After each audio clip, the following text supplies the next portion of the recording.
Halo semua, perkenalkan, nama saya Ruben Alberto Mowi, nomor absen 29. Perkenalkan, nama saya Ivando dari kelas 9F, nomor absen 17. Dan saya Dr. Vesa Fabriandir Estrafarel, absen 8. Dan saya Baswara Raditya Putra Brilianto, absen 5. Kami dari kelompok 5, kelas 9F, SMP Regina Pacis Surakarta. Pada kesempatan kali ini, kelompok kami akan menyajikan sebuah video podcast dengan judul Pentingnya Pancasila bagi Bangsa Indonesia.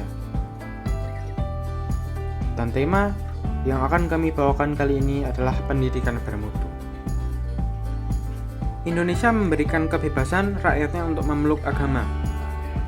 Hal tersebut bisa dilihat dari UUD tahun 1945 pasal 29. Di Pancasila, sila yang pertama berbunyi ketuhanan yang Maha Esa. Namun, apakah tingkat toleransi beragama di Indonesia membaik atau memburuk?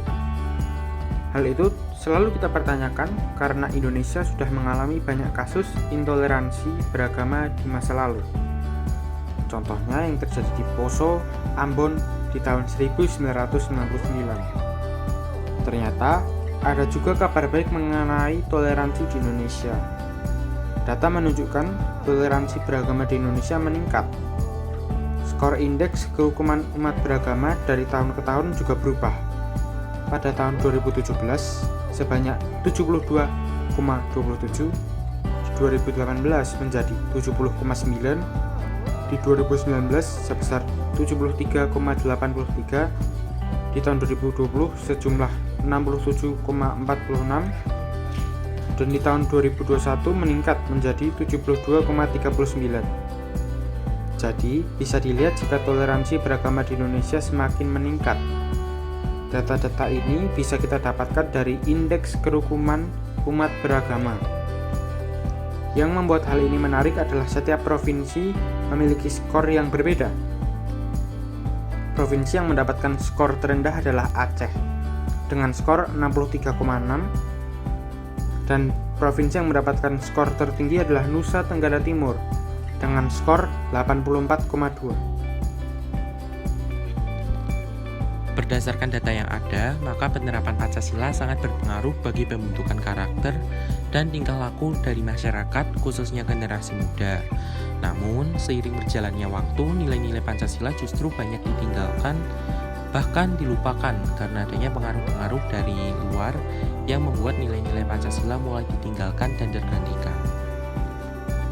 Contoh-contoh nilai-nilai Pancasila yang mudah dilupakan serta dilanggar dalam kehidupan bermasyarakat, yaitu sila pertama, kurangnya beribadah dan bersyukur pada Tuhan atas apa yang diterimanya dalam kehidupan sehari-hari.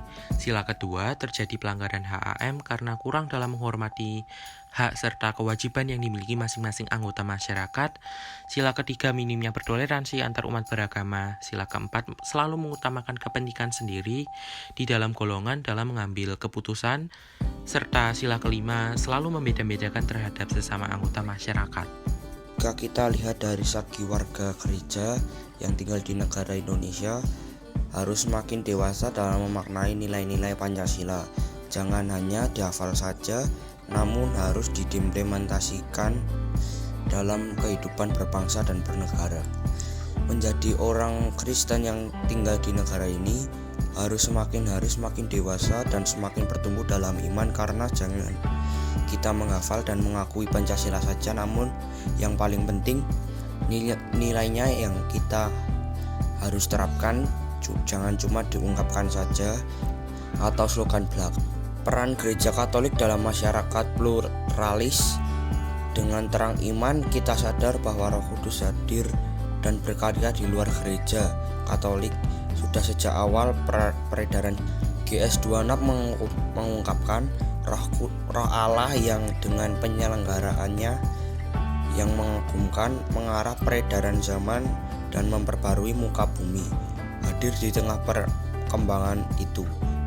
Umat Katolik dipanggil membangun NKRI. Saya mencoba memandang realita Indonesia yang majemuk ini dari sisi perjuangan antar kuasa Allah, Kristus dan Roh Kudus, dan kuasa dosa. Penerapan nilai-nilai Pancasila yang ditinggalkan adalah karena kurangnya peranan pendidikan agama dalam pembentukan sikap remaja. Kurangnya pendidikan Pancasila, kurang efektifnya pembinaan moral yang dilakukan oleh lingkungan, orang tua, sekolah maupun masyarakat, dengan efek mengurangi nilai-nilai Pancasila.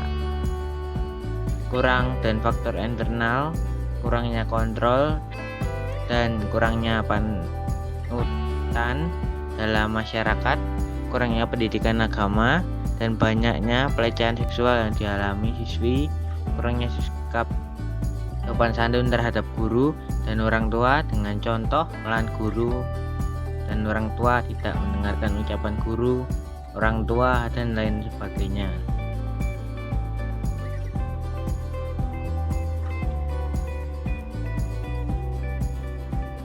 Kesimpulan, sebagai masyarakat Indonesia kita perlu menerapkan nilai-nilai Pancasila dalam kehidupan sosial budaya, karena Pancasila adalah dasar negara yang menjadi sumber dan moral dalam berperilaku baik bagi masyarakat Indonesia juga bagi pemerintah.